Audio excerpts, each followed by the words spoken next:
ونصلي على رسوله الكريم. أما بعد فأعوذ بالله السميع العليم من الشيطان الرجيم. بسم الله الرحمن الرحيم. اللهم لك الحمد كما ينبغي لجلال وجهك وعظيم سلطانك. اللهم صل على محمد وعلى آل محمد أفضل صلواتك بعدد معلوماتك وبارك وسلم. پھر تصور شہنشاہ کونین کا دل میں میرے بسط احترام آ گیا. نطق کے بو سے میری زباں کے لیے جب لبوں پہ محمد کا نام آ گیا. سب کہہ دو صلی اللہ علیہ وسلم. لائے تشریف جو سرور انبیاء، آئے جو ہی صحابہ کی محفل میں وہ سارے اہل نظر، تب یہ کہنے لگے لو ستاروں میں مائے تمام آ گیا. برادران محترم،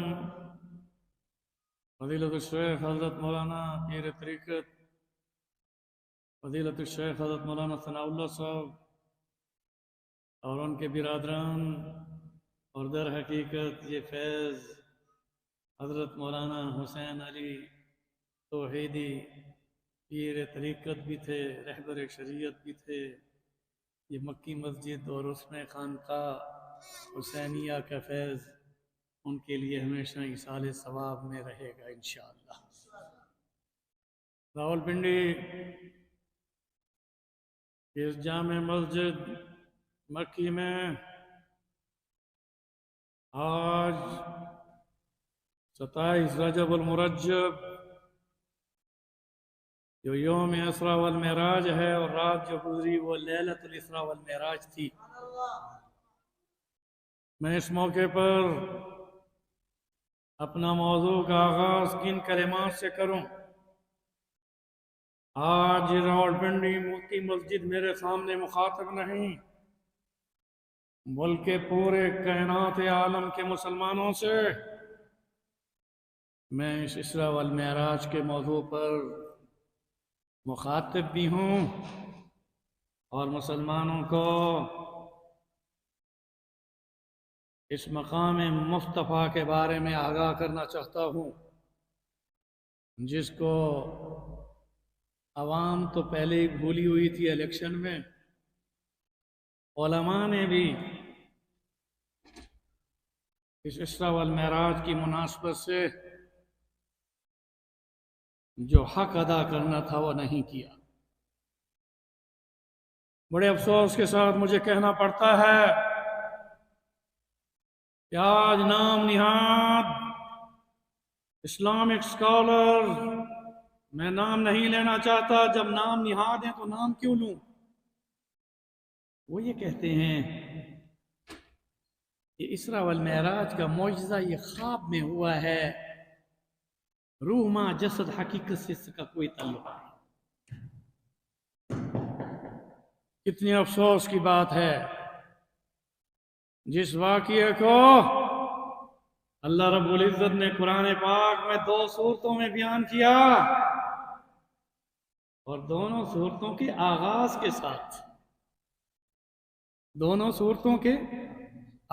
کے ساتھ اور اس میں واضح کیا ایک ہی رات کے یہ 2 سفر ہیں.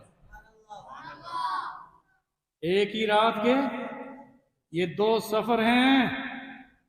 انہیں اپنی عقل پر نہ سوچنا، بلکہ اللہ فرماتے ہیں میں تو اس واقعے کو سبحان کے لفظ کے ساتھ اپنی صفت بیان کرتے ہوئے کہہ رہا ہوں کہ سبحان الذی اسری بعبدہ لیلا من المسجد الحرام الی المسجد الاقصی.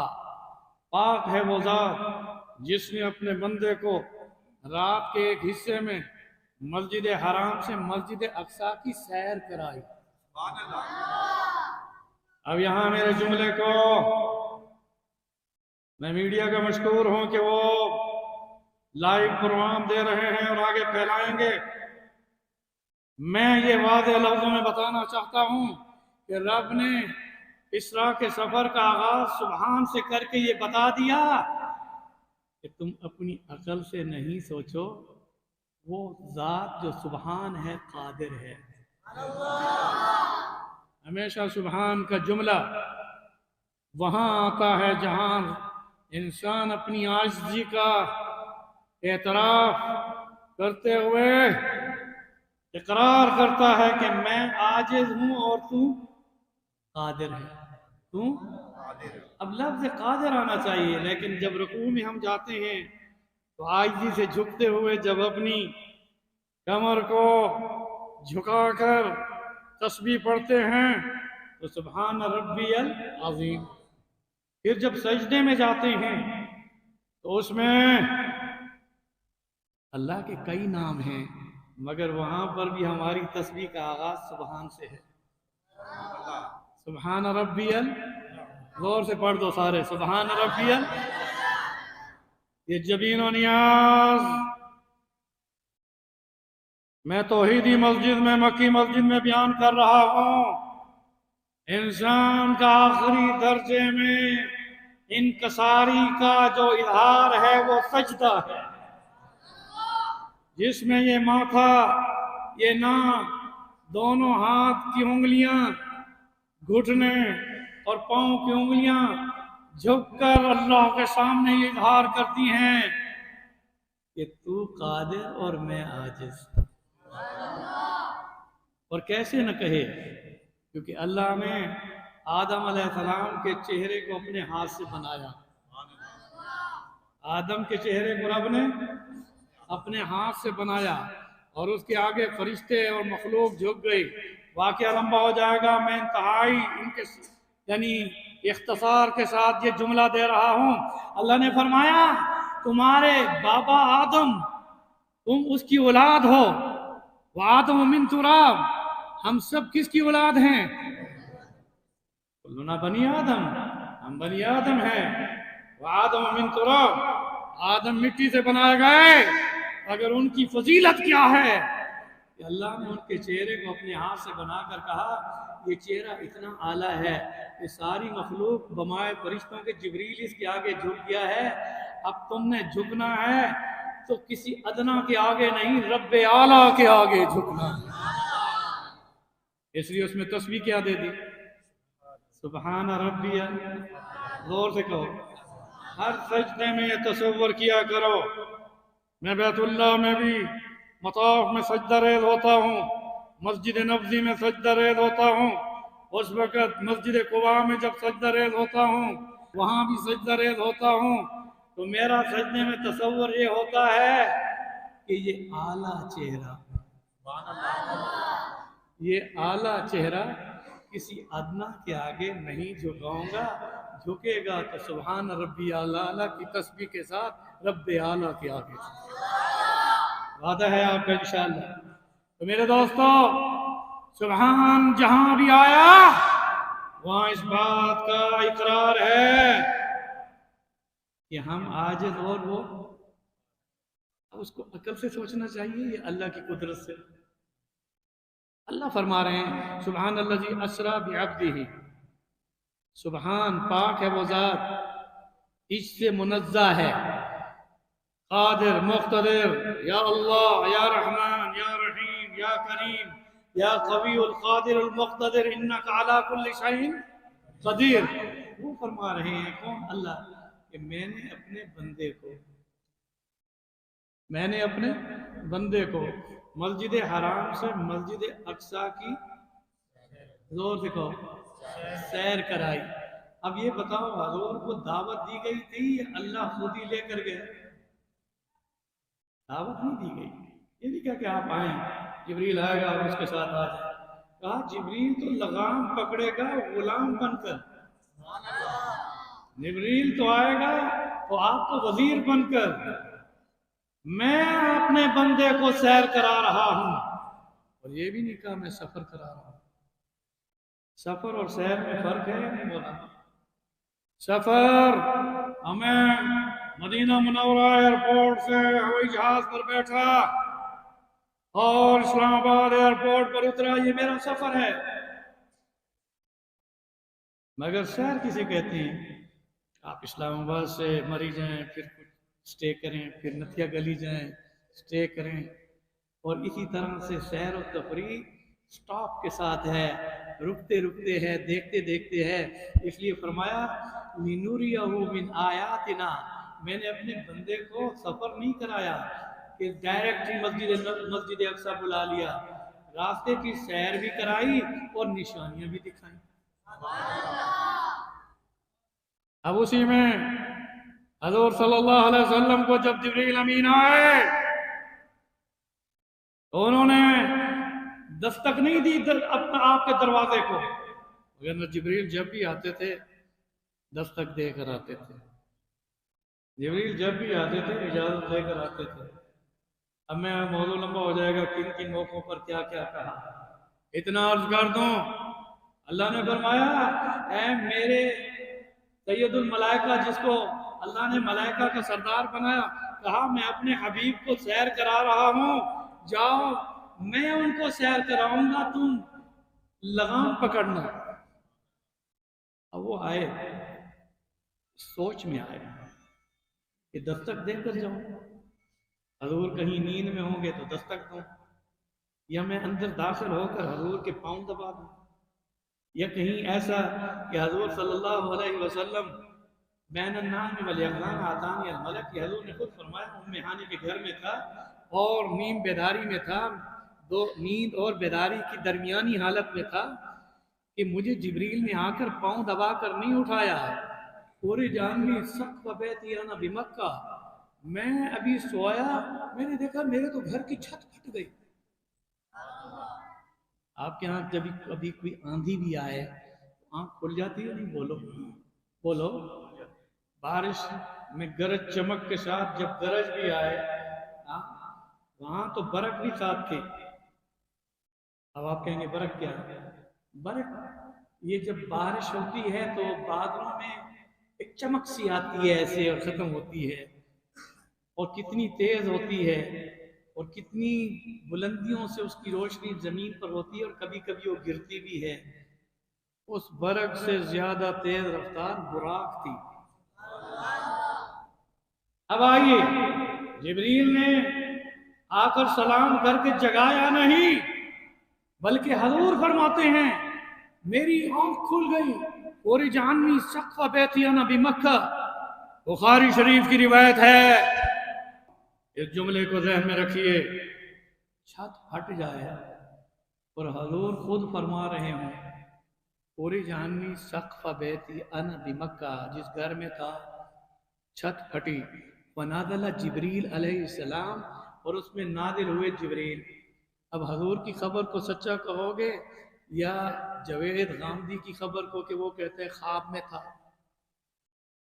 اب ذرا بولو نا، زور سے بولو، قرآن کی خبر کو سچ کہو گے؟ میرے دوستو، آج اس کی نفی کی جاتی ہے۔ اب میں معراج کے واقعے کو بھی بیان کرنا چاہتا ہوں، مگر آپ کے ذہنوں کو بھی صاف کروں گا۔ یہ ذہن میں رکھیے، جب چھت پھٹی جبریل آئے، فنازل جبریل علیہ السلام، بخاری کی روایت، آپ نے فرمایا کہ رہنا کیسے؟ انہوں نے کہا جس نے مجھے بھیجا اور جو آپ کو لے جا رہا ہے، آپ کا جانا ہی نرالا ہے۔ حضور نے اپنے سفر سے قبل وضو فرمایا، کیا فرمایا؟ اور یہ بتا دیا جب سیر پر جاؤ، سفر پر بھی جاؤ تو وہاں بھی، اور جب سیر پر جاؤ تو خاص طور پر باوضو ہو کر جاؤ، جہاں وقت نماز آ جائے اسی وضو میں نماز پڑھ لو۔ فرمایا میں نے وضو کیا، اس کے بعد میں نے اپنے دروازے کی کنڈی کھولی، اور وہ زنجیر والی کنڈی تھی، اور مدتوں کا سفر کیا، اور واپس لوٹا تو وضو کا پانی رس رہا تھا، دروازے کی کنڈی ہل رہی تھی۔ اب یہ کیسے؟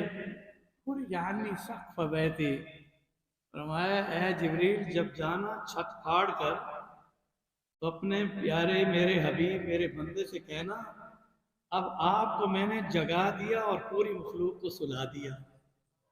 نمبر 1، وقت کو لگام دے دی، بٹن دباؤ، سیٹلائٹ سے بٹن دب گیا، بجلی ختم، سمندروں کی لہریں جہاں تھی وہاں رک گئی، ہوا جس جگہ پر تھی وہ رک گئی، جو جس کروٹ میں سویا ہوا تھا وہاں اسی حالت میں ابھی سو رہا ہے۔ اللہ نے ساری مخلوق کو سلا کر مصطفیٰ کو جگا کر وہ سیر کرائی کہ امام غزالی فرماتے ہیں کہ یہ مہینوں کا سفر نہیں، سالوں کا سفر تھا۔ کتنا تھا؟ سالوں۔ کیونکہ ایک آسمان سے دوسرے آسمان، حضور نے خود فرمایا 500 سال کا مسافت ہے، پھر وہ ڈبل ہو جاتا ہے، پھر 1000، پھر وہ ڈبل ہو جاتا ہے 2000۔ اب یہ تو صرف آسمانوں کی مسافت ہے، اب میں زیادہ نہیں جانا چاہتا۔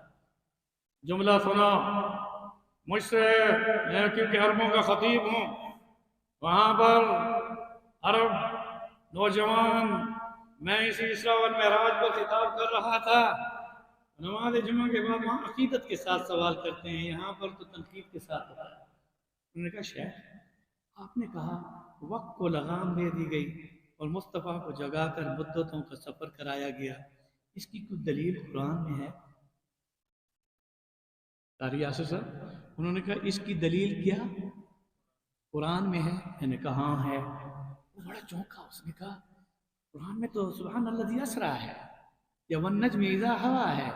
میں نے کہا میں قرآن سے دلیل دیتا ہوں کہ اللہ تعالیٰ نے اصحاب کہف کو جس غار میں میں خود گیا ہوں، تو الحمدللہ میں اصحاب کہف کی غار میں گیا ہوں، وہاں لیٹا بھی ہوں، اور انہی کے ساتھ جہاں پر وہ چھوٹا سا سوراخ ہے جس سے سورج کی شعاع آتی ہے وہ بھی میں نے لی ہے، اور کافی دیر وہاں مراقبے میں رہا ہوں۔ وہاں پر اصحاب کہف سورۃ کہف میں پورا واقعہ ہے کہ اللہ نے اپنے ان بندوں کو بمائے کتے کے، اللہ نے اپنے ان بندوں کو بمائے کتے کے وہاں سلا دیا۔ کتنی مدت؟ 300 سال، 9 سال اور بھی اللہ نے بیان کر دیے، تو کتنے 100 سال ہوئے؟ 300۔ دیکھیں عدد بھی کیلکولیشن کے ساتھ بیان تھی۔ 309 سال میں نے اصحاب کہف کو اس غار میں لٹا دیا، یقین جانے میں وہاں پر جب سویا مجھے ان کی 309 سال والی وہ نیند کی کروٹ اب بھی وہاں مزے میں محسوس ہونے لگی، تو ان کا کیا مزہ ہوگا؟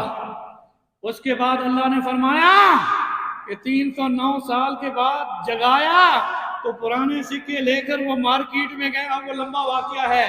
تو میں نے کہا شیخ اگر اصحاب کہف کو سلا کر باقیوں کو جگا سکتا ہے تو مخلوق کو سلا کر مصطفیٰ کو بھی جگا سکتا ہے۔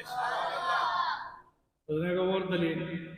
میں نے کہا دلیل قرآن میں ہے، او کالذی مر علی قریۃ وہی خاویۃ علی عروشہا، یہی مسجد اقصی جس کو بخت نصر بادشاہ نے بھی گرا دیا تھا اور بڑے بڑے نبیوں کو اس نے قتل کیا تھا۔ تو حضرت عزیر علیہ السلام اپنے گدھے پر سوار ہو کر جب اقصی گئے دیکھا قریہ او کالذی مر علی قریہ وہی خاویۃ علی عروشہا۔ میں نے عربوں میں خطاب کیا ہوا ہے تو اس لیے اب وقت زیادہ نہیں ہوں گا تشریح کیے بغیر۔ میں نے کہا مسجد اقصی کی چھتیں گر گئی تھی اور اسی میں وہ سوچ کر درخت کے ساتھ انہوں نے اپنا گدھے کو باندھا اور اپنا کھانا پینا وہاں درخت کی ٹہنی سے باندھ دیا، اور بڑے فکر مند ہو کر کہے قریۃ وہی خاویۃ علی عروشہا قال انا یحیی هذه اللہ بعد موتها۔ یہ مسجد اقصی ویران ہو گئی، یہ نبیوں کی وہ مسجد سلیمان علیہ السلام کی۔ وَيَقْتُلُونَ الْأَنْبِيَاءَ بِغَيْرِ حَقٍّ، اس ظالم بادشاہ نے بڑے بڑے انبیاء کو قتل کیا۔ یہ یہود، ان کی تاریخ میں ہے انبیاء کا قتل۔ ہمیں موضوع ادھر چلا جائے گا، یہ دعا ضرور کر لو کہ اللہ تعالیٰ فلسطین کے مظلوم مسلمانوں کی مدد فرمائے۔ تم بھول گئے ہو جہاں حضور نے نماز پڑھائی اور لیلۃ الاسریٰ میں انبیاء کی امامت کرائی، اور آج اس رات کو بھول گئے۔ میرے دوستوں اور بزرگوں، وہ اسی سوچ میں وہ سو گئے۔ اللہ فرماتے ہیں فَأَمَاتَهُ اللَّهُ مِئَةَ عَامٍ، ہم نے 100 سال ان کو اسی زمین پر لیٹے ہوئے سلا دیا۔ ثم بعث، پھر جب جگایا، قال كم لبثت، کتنا ٹھہرے ہو؟ قال لبثت يوما او بعض يوم، عزیر کے منہ سے کیا نکلا؟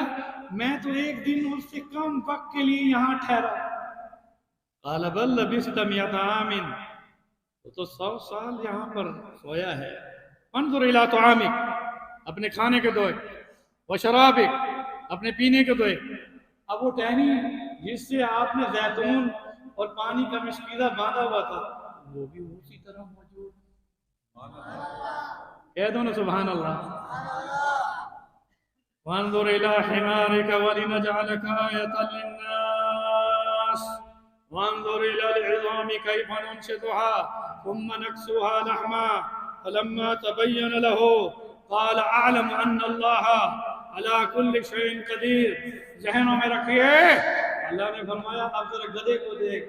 گدھے کو دیکھا تو بکھری ہوئی ہڈیاں، وہ بھی اس کے اوپر سفیدی چڑھی ہوئی تھی۔ اب کتنی مدت سوئے اور لوگ گزر رہے ہیں، ان کو وہ نظر۔ اگر 100 سال عزیر کو سلا کر دوبارہ جگا کر گدھے کو اسی حالت میں کھڑا کر کے کھانے پینے کی حفاظت کے ساتھ عزیر کو سونے سے جگا کر پھر دوبارہ اعلان کرواتے ہیں کہ میں عزیر ہوں، تو وہ رب قادر ہے اپنے ایک نبی کو 100 سال کی نیند سلائے اور سب جاگے ہوں وہ دیکھ ہی نہ سکیں، اور اپنے مصطفیٰ کو جگا کر سب کو سلا دے، سمندروں کی لہروں کو لگام دے دے، وقت کو اسی طرح کنٹرول کر کے اس کے بٹن دبا دے۔ تو اللہ تعالیٰ قادر ہے یا نہیں؟ زور سے بولو، کیسے آپ معراج کا انکار کرتے ہیں؟ میں بڑے سخت الفاظ کے ساتھ ان نام نہاد اسلامک اسکالر کے ناموں سے ان کم علموں کو بتا دینا چاہتا ہوں، یہ سیر رب نے کرائی۔ نمبر 1۔ نمبر 2، تم اپنی عقل سے مت سوچو، یہ ذہن میں رکھیے کہ اگر معراج کا انکار کرو گے، معراج کا انکار کرو گے بیداری کی حالت میں، ہمارا تو عقیدہ ہے کہ اللہ نے زکوٰۃ، روزہ، حج، میراث، قرآن پاک کے سارے احکامات جبریل امین کے ذریعے سے لوح محفوظ سے رسول اللہ کے سینے مبارک پر نزل علی قلبک، آپ کے سینے پر نازل کیے، مگر 3 چیزیں ایسی ہیں جس میں جبریل بھی نہیں ہے۔ نماز کی فرضیت کا تو حکم ہی عرش معلیٰ پر ہوا ہے، یہ تو بچہ بھی جانتا ہے کہ نماز کی فرضیت کا حکم کہاں ہوا۔ بولو نا، اگر معراج کا انکار ہو جائے تو نماز کی فرضیت کا بھی انکار ہے۔ نماز تو معراج میں مومن کو ملی، اب وہ بھی واقعہ میں لمبا بیان نہیں کرنا چاہتا، اتنا عرض کر دوں وقت تھوڑا ہے، جب اللہ تعالیٰ نے یہ تحفہ نماز کا دیا تو 50 نمازوں کا تھا۔ حضور جب آئے چھٹے آسمان پر موسیٰ علیہ السلام سے ملے، یہ سارے مفروض ہیں، کس لیے یہ خواب ہے؟ نہیں، حقیقت ہے۔ بولو یہ حقیقت ہے۔ موسیٰ علیہ السلام نے کہا اے اللہ کے رسول، آپ کی امت 50 نمازیں نہیں پڑھ سکے گی، آپ تخفیف کرائیے۔ تو ایک ایک مرتبہ چھٹے آسمان سے جو راستہ اللہ نے رف سواری کے ذریعے سے عرش تک بنا دیا تھا، مصطفیٰ 9 مرتبہ گئے اور ہیں۔ کتنے مرتبہ؟ 9 مرتبہ، 5 کی تخفیف ہوئی، باقی کتنی رہ گئے؟ تو موسیٰ علیہ السلام نے پھر یہ کہا کہ آپ یہ بھی تخفیف کروا لیں کیونکہ آپ کی امت 5 نماز بھی نہیں پڑھ سکے گی۔ تو حضور نے فرمایا اب مجھے اللہ سے شرم آتی ہے، ذرا غور کرنا، اب مجھے اللہ سے شرم آتی ہے کیونکہ 50 فرض کی تھی اور 9 مرتبہ جانے کے بعد 5 رہ گئی، تو اللہ نے مجھے آگے یہ بھی فرما دیا کہ تیری امت پڑھے گی 5 اور اجر ملے گا 50 کا۔ تو میرے دوستو، ربنا لا تؤاخذنا ان نسینا واخطانا، یہ آیت بھی کہاں پر نازل ہوئی؟ واعف عنا واغفر لنا وارحمنا انت مولانا فانصرنا علی القوم کہاں ہوئی نازل؟ جبریل کے ذریعے سے نہیں، عرضی اور سماوی نزول نہیں ہے۔ سما تو نیچے رہ گئے تھے، یعنی جتنے بھی آسمان تھے وہ نیچے تھے، عرش کہاں پر ہے؟ ہم جس زمین پر بیٹھے ہیں یہ فرش ہے، اس کی چھت پہلا آسمان ہے، یہ دوسرا آسمان فرش ہے، اس کا تیسرا آسمان کیا ہے؟ چھت ہے، ساتواں آسمان فرش ہے، اس کی چھت جنت ہے، اس کی چھت جنت ہے، سدرۃ المنتہا جنت ہے، اور ساتواں آسمانوں کی بلندیوں پر سدرۃ المنتہا کے پاس اللہ نے آسمانوں پر جنت نہیں بنائی، اللہ نے آسمانوں سے کہیں بلند و بالا جنت بنائی، اور فرمایا کہ سورہ اسرافیلی سے زمینیں اور آسمانیں سب فنا ہو جائیں گی، جنت اور دوزخ اور میرا عرش اور کرسی فنا نہیں۔ یاد رہے گا، کل من علیہا فان ویبقی وجہ ربک ذو الجلال والاکرام، جب وعملت الارض والجبال فدکتا دکتا واحدہ، جس وقت سورہ اسرافیل پھونکا جائے گا، سمندر ہیں ان کو آگ لگ جائے گی، اور اللہ فرماتے ہیں کہ زمینوں کو بمائے پہاڑوں کی بلندیوں پر اٹھا کر انہیں آپس میں ٹکرا کر یکون الجبال کالعہن المنفوش، انہیں رنگین اون کی طرح سے اڑا دوں گا۔ مگر ایک بات بتاؤں، میں جس شہر مدینہ منورہ سے آیا ہوں، طیبہ طابہ دیار حبیب، گنبد خضرا کی رونق کی بہاروں کو سلام، بیت اللہ جاتا ہوں تو حجر اسود جنت کا پتھر ہے، جب بیت اللہ جاتا ہوں تو مقام ابراہیم جنت کا یاقوت ہے، جب مدینے آتا ہوں تو میں حیران ہو جاتا ہوں، وہاں سے جنت سے 2 پتھر آئے اور یہاں پورا پہاڑ احد کا جنت میں جا رہا ہے۔ اب وہ واقعہ لمبا، اتنا عرض کر دوں، میں عرض کر رہا تھا کہ اللہ تعالیٰ کہ اس شہر کو اگر انکار میں لایا گیا، اور اگر کوئی یہ کہے کہ حضور کو معراج خواب میں ہوا حقیقت میں نہیں ہوا، تو پھر ذہن میں رکھیے کہ ابو بکر کو تو صدیق اکبر کا خطاب ہی اسی کی وجہ سے ملا، پھر تو اس کا بھی انکار ہو جائے گا، کیونکہ خواب میں اگر کوئی چیز نظر آتی ہے اس پر اتنا ڈیبیٹ نہیں ہوتا، خواب خواب ہے۔ کیا وجہ تھی کہ حضور جب آئے اور جب گئے، ابو بکر کو جانے کی بھی خبر نہیں، آنے کی بھی خبر نہیں، ابو بکر کو بولو جانے کی بھی خبر نہیں، آنے کی خبر نہیں۔ حضور آ گئے تو آپ نے مخفی نہیں رکھا اس واقعے کو، آپ نے بیان کرنا شروع کر دیا۔ فَاصْدَعْ بِمَا تُؤْمَرُ، حضور کو حکم تھا جو وحی آئے یا جو کچھ آپ دیکھیں اللہ کے ان فرمان کو بیان کریں۔ آپ نے بیان کیا کہ مجھے اس رات میں مسجد حرام سے مسجد اقصی لایا گیا، اور آگے بخاری کی روایت میں اور بھی ارشاد، فرج صدری، میرے سینے کو چاک کیا گیا، ثم غسلہ بماء زمزم، اور زمزم کے پانی سے میرے سینے کو دھویا گیا۔ بخاری کی روایت، قرآن کی آیات، سبحان الذی اسری بعبدہ لیلا من المسجد الحرام الی المسجد الاقصی، آپ نے آیت پڑھ دی۔ ابو جہل اس میٹنگ میں تھا، اس مجلس میں ابو جہل بھی، اللہ ہی نے اس کو بٹھا دیا یا بلا لیا، اس نے دیکھا ابو بکر بھی نہیں، اور خبر بڑی عجیب ہے، اگر یہ خواب ہوتا تو دوڑے دوڑے ابو بکر کے گھر دستک دیتا۔ بولو جواب دو نا، کیا بات ہے آپ الیکشن میں تھکے ہوئے ہیں، بہت نعرے لگائے ہیں آپ، بھئی اللہ کے کلام کو تو صدق اللہ کہہ دو، اللہ کی کلام سچ ہے۔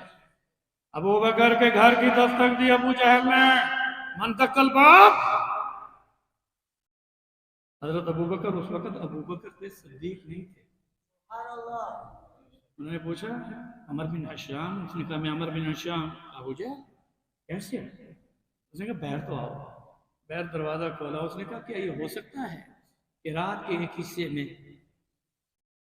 اب یہ خواب ہوتا تو یوں یاد کرتا، رات کے بولو ایک حصے میں ایک شخص کو مسجد حرام سے مسجد اقصی لایا جائے اور وہاں پر وہ ساری سیر کر کے واپس بھی آئے اور وقت ایک لمحہ بھی آگے پیچھے نہ ہو، جبکہ 2 مہینے کا سفر ہے صرف آنے جانے کا، یہ عقل مانتی ہے؟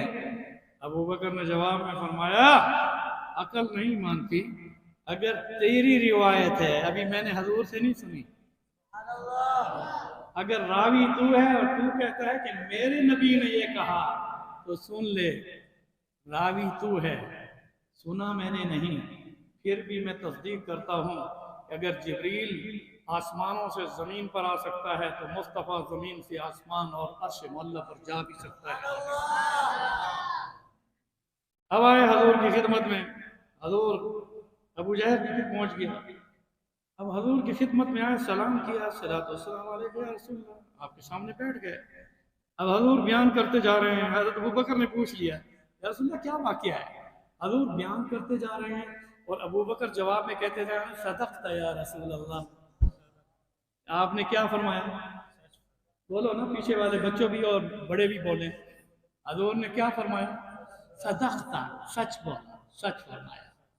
اب وہ ابو جہل بڑا حیران، کہ ابھی سنتا جا رہا ہے ابو بکر کہتا جا رہا ہے صدقت یا رسول اللہ، اسی میں جبریل آ گئے، جبریل نے کہا یہ صدقت یا رسول اللہ آپ کے سامنے نہیں کہہ رہے۔ ابو جہل نے جب بیان کیا اور انہوں نے سنا، کہا میرا نبی اپنی زبان میں سچا ہے، اس لیے اللہ نے اس کائنات عرش میں ابو بکر ان کی کنیت ہے، نام ان کا عبداللہ ہے، ابو قحافہ کے بیٹے ہیں عثمان جس کا نام ہے، ام سلمہ کے بیٹے ہیں، مگر اللہ نے اس کو مقام بخشا ہے کہ اب ابو بکر آج کے بعد صدیق اکبر ہے۔ میرے دوستو، مجھے شخص نے مجھے کہا کہ اس کے بعد کیسے آپ اس کو دلائل میں پیش کر رہے ہیں؟ میں نے کہا دلیل دیتا ہوں آگے۔ ابو جہل نے کہا کہ اگر آپ مسجد اقصی گئے ہیں تو بتاؤ اس کی کتنی کھڑکیاں ہیں، کتنے دروازے ہیں، کتنے روشن دان ہیں۔ مولانا ثناء اللہ صاحب پیر طریقت ہیں، والد محترم حسین علی توحیدی صاحب رحمۃ اللہ علیہ جنہوں نے مسجد بنائی ہے، مولانا سمیع اللہ صاحب ان کے بھائی، یہ سب بیٹھے ہیں۔ میرے خیال میں یہ بھی دعوے سے نہیں کہہ سکتے کہ اس مکی مسجد کی کتنی کھڑکیاں ہیں، کتنے دروازے ہیں، مدتوں سے رہنے والا۔ حضور نے وہاں امامت کرائی، کہ دروازے گننے تو نہیں کہتے۔ اب سوال غیر منطقی ہے، سوال زور سے بولو، غیر منطقی ہے۔ جب ابو جہل نے کہا کہ آپ کیسے مسجد اقصی گئے ہیں، بتاؤ اس کے کتنے دروازے، کھڑکیاں، روشن دان، حضور نے صرف نظر جھکائی، رب نے فرمایا نظر اٹھاؤ۔ اب سبحان اللہ زور سے کہو گے تو بتاؤں گا، اور زور سے کہو۔ اللہ نے تو اس واقعے کا آغاز ہی سبحان اللہ جی سے کیا ہے، ہماری زبان پر پھر بھی سبحان اللہ نہیں آ رہا۔ الیکشن کی کسی آپ کا کینڈیڈیٹ کا نعرہ لگواؤں تو آپ نعرہ لگائیں گے، ارے یہ کوئی کام نہیں آنے والے، آخرت میں ہمیں اگر حوصلہ ہے تو رسول اللہ کی شفاعت پر ہونا چاہیے۔ اپنی دلوں میں محبت پیدا کرو، یہ چند روزہ زندگی ہے، عظمت مصطفیٰ اور مقام مصطفیٰ کو تسلیم کرو۔ تم عقل سے مت سوچو، جب موسیٰ علیہ السلام کو قوم نے کہا پانی نہیں، حضرت موسیٰ علیہ السلام نے بِعَصَاكَ الْحَجَرَ فَانْفَجَرَتْ مِنْ حُسْنَةِ عَشْرَةَ عَيْنًا، جب پتھر پر اپنا آسا مارا، آسا یہی ہے، آسا مارا، اس سے کتنے چشمے نکلے، میں گیا ہوں خود دیکھ آیا ہوں، اب بھی اس پتھر سے 12 چشمے ہیں، میں گیا ہوں وہ یونیورسٹی کے ساتھ وہاں۔ تو میرے دوستو سنو، پتھروں سے تو ویسے بھی چشمے نکلتے ہیں۔ مصطفیٰ کو جب صحابہ نے کہا 30,000 کا مجمع ہے، غزوہ تبوک ہے، پیدل سفر ہے، پانی ختم، مشکیزوں میں پانی ختم، وضو کا پانی تو ویسے ہی ختم ہو گیا تھا، مگر کسی صحابی نے یہ نہیں کہا کہ اللہ کہاں ہے؟ پانی نہیں، نبی کے پاس پانی نہیں، پینے کے لیے ایک پیالہ لے۔ کسی نے یہ نہیں کہا کہ اللہ، زور سے بولا۔ حضور نے فرمایا شاباش میرے صحابہ، تمہارے ایمان اور تمہارے مقام اور تمہارے ایمان کی اس پختگی پر اللہ نے فرما دیا ہے کہ میں تو جنت تو بعد میں دوں گا، میں ان سب سے راضی ہو گیا ہوں۔ کیوں؟ کہ وہ اللہ فرما رہے ہیں انہوں نے یہ نہیں کہا کہ اللہ کہاں ہے، مگر ان کا عقیدہ یہ ضرور ہے کہ اللہ دیکھ بھی رہا ہے، سن بھی رہا ہے۔ اللہ بولو بولو، اللہ صرف ان کو دیکھ رہا تھا، ہمیں نہیں دیکھ رہا۔ کس بند کمرے میں تم گناہ کرو گے؟ یہ بھی توحید کے خلاف ہے۔ مخلوق سے چھپ کر گناہ کرنے والوں، یہ توحید کے خلاف ہے۔ میرا رب تو ہر جگہ ہے، دیکھ رہا ہے۔ میرے دوستو سنو، میں کیا جملہ دے رہا تھا؟ اب جب انہوں نے کہا پانی نہیں، آپ کو ایک پیالہ دیا گیا، کہا کچھ تو لاؤ۔ اس سے معلوم ہوا کہ دعا کے لیے بھی کچھ ہونا ضروری ہے۔ اب وہ پیالے میں پانی لائے گئے، حضور نے اس میں اپنی 5 انگلیاں ڈالی اور کہا اللہم بارک لنا فی، کہ اللہ اس پیالے کے پانی کو برکت دے دے۔ ابھی انگلیاں نکالی تو آپ کی انگلیوں سے بھی 5 چشمے نکل رہے تھے اور پیالے سے بھی چشمہ نکل رہا تھا۔ آپ نے فرمایا پیالے والے چشمے سے اونٹوں کو پلاؤ اور میری انگلیوں سے صحابہ پانی پیو۔ اب اس کو آپ عقل سے لائیں گے یا اللہ کی قدرت سے؟ بولو، اللہ کے نبی نے چاند کو 2 ٹکڑے کیا، تو آپ اس کو عقل سے لائیں گے یا رب کی قدرت سے لائیں گے؟ سنو، مجھے اس شخص نے کہا کہ پھر کیا ہوا؟ میں نے کہا حضور نے جب آنکھ اٹھائی، پہلے جھکائی، جب آنکھ اٹھائی تو اللہ نے فرمایا اے نبی، اگر میں آپ کو مسجد حرام سے مسجد اقصی لے جا سکتا ہوں تو مسجد اقصی کو بھی آپ کے پاس لا سکتا ہوں۔